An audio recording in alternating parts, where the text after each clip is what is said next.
JUI Sindh जे general secretary अल्लामा राशिद ख़ालिद महमूद सूमरो जी गुज़िरियल रात लाड़काने जे मीरो खान वारे इलाइक़े में रस्ता रोक ऐं फायरिंग वाक़े ख़िलाफ़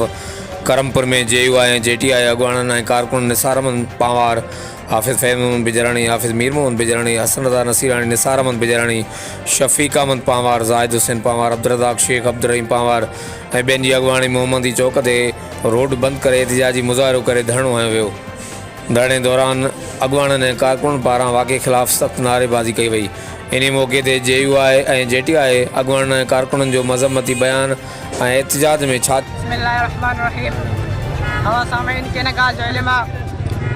गुज़श्ता रात हज़रत मौलाना अल्लामा राशिद ख़ालिद महमूद सूमरे जे मथां क़ातिलाना बुज़दिलाना हमिलो कयो वियो। असां वॾनि वॾनि उहिदेदारनि खे इन ॻाल्हि जी अपील था करियूं त हज़रत मौलाना अल्लामा राशिद ख़ालिद महमूद सूमरे साहिब जी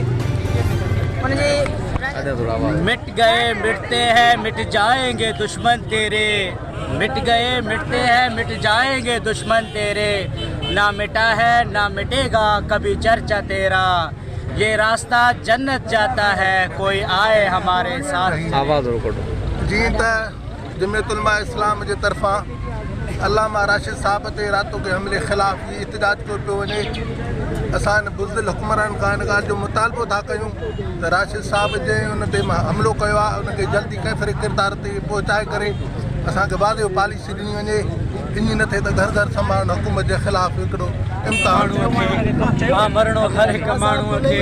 पर ईअं न मरदासीं साथी, को ॿारण ॿारी वेंदासीं, को रंग रचाए वेंदासीं। तव्हां जीअं त बख़ूबी मालूम आहे कल्ह अल्लामा राशिद महमूद सूमरे ते क़ातिलानो हमिलो थियो आहे। अल्लाह पाक उनखे महफ़ूज़ रखियो आहे। हिन वक़्तु राशिद महमूद सूमरो बल्कि जमीयत उलमा इस्लाम जी हिकु अॻुवाणी नथो करे, हिकु ग़रीब फ़िरक़े तक़रीबन जेके मज़दूर आहिनि, हारी आहिनि, उन्हनि जी बि अॻुवाणी करे थो। जनरल सेक्रेटरी अल्लामा राशिद महमूद सूमरे जे मथां राति देर सां हिकिड़नि ज़ालिमनि बुज़दिलनि हमिलो कयो, जंहिंमें अल्लाह तबारक व तआला उन जी हिफ़ाज़त कई ऐं जमीयत उलमा इस्लाम जो हिकु तमामु बरचिस्तो माण्हू आहे जेको सिंध जे हक़नि जे लाइ ॻाल्हाए रहियो आहे। असां वज़ीर आला सिंध, IG सिंध ऐं हाई कोर्ट लाड़काना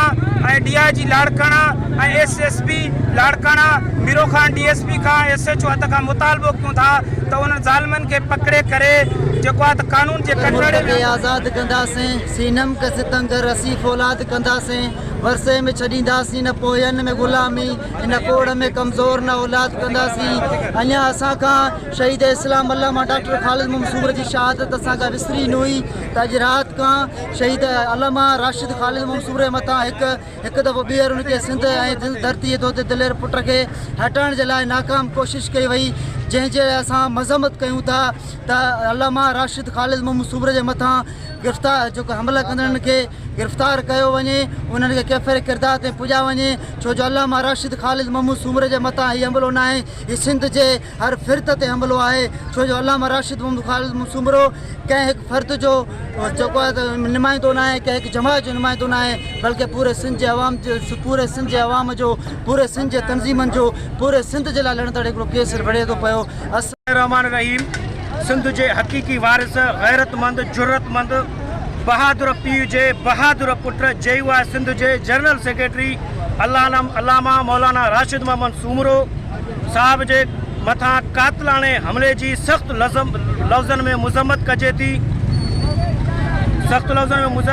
थी, हीउ शर्मनाक वाक़ियो आहे। इन जी जेतिरी मुज़म्मत कजे सा घटि आहे। हमिलो खुलियल दहशतगर्दी आहे, इन खे रियासत जी नाकामी चइबो, इन रियासत जी नाकामी आहे। 8 साल गुज़री वञण जे बावजूदि शहीद ख़ालिद महमूद सूमरो साहब जंहिंजे क़ातिलनि खे सज़ा न मिली सघी आहे ऐं राशिद महमूद सूमरो खे रस्ते ते हटाइण जूं नाकाम कोशिशूं कयूं पियूं वञनि। रियासत खे दहशतगर्द ऐं उन्हनि जे सहूलतकारनि खे बेनकाब करणु घुरिजे जेके बुज़दिलाना हमला करण जी कोशिशि करे रहिया आहिनि। शुक्रिया।